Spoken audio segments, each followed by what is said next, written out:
Today I have some exciting news to share, news that might shock you. You see, I am expecting. Yes, it's true, but before you laugh, let me tell you that so are you. Each one of us has conceived and is ready to give birth. Christmas, you see, is not merely the celebration of an event that occurred 2,000 years ago in a world far removed from our own. God has entered human history many times in many different ways.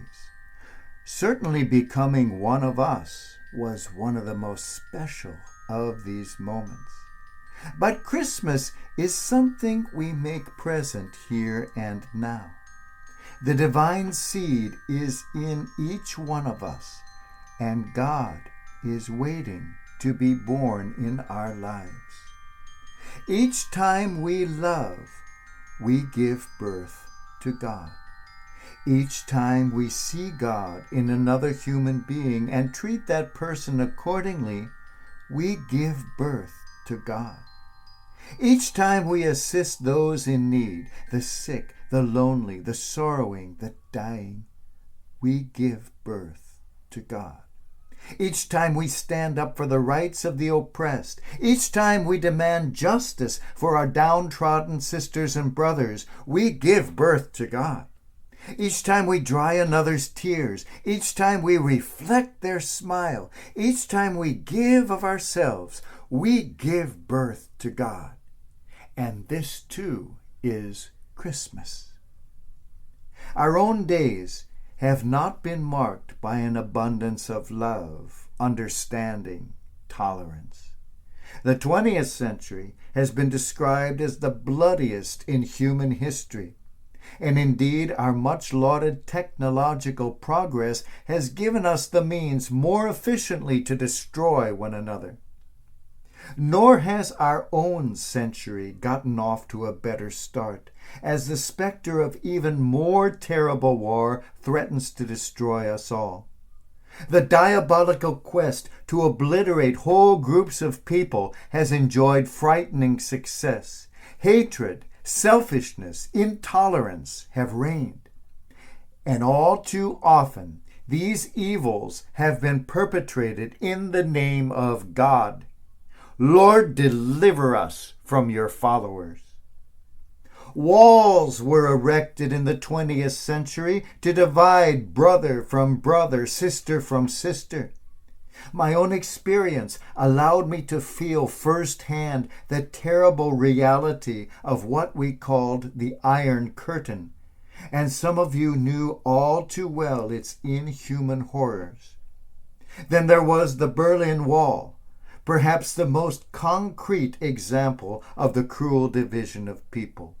Walls, fences became a way of life, a grim reality accepted with an almost cynical surrender. The Iron Curtain exists today only as a remnant of what it once was. The Berlin Wall has been demolished. And the world has seen that it is a terrible thing to build a wall to divide human beings from one another. Yet how many walls, how many fences do we erect in our own lives?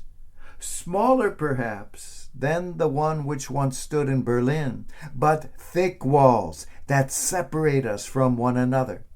The walls we can build in our hearts are more terrible than the ones we can see.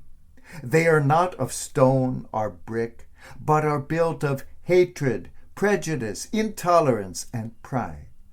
We use these walls to hide behind, to separate ourselves from one another, to isolate ourselves from others. Love and friendship are crushed under their weight.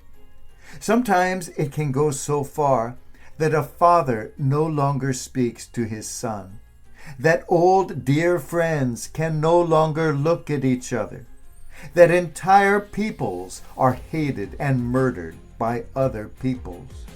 So high can we build the walls, the fences in our hearts. The Berlin Wall was destroyed by bulldozers. No bulldozer is powerful enough to bring down the walls, the fences in our hearts. Only understanding, patience, tolerance, forgiveness can crush these. Let us build bridges instead of fences. Let us see the beauty in each person, the divine imagination in all our differences. Let us not be afraid to love as we were made to love.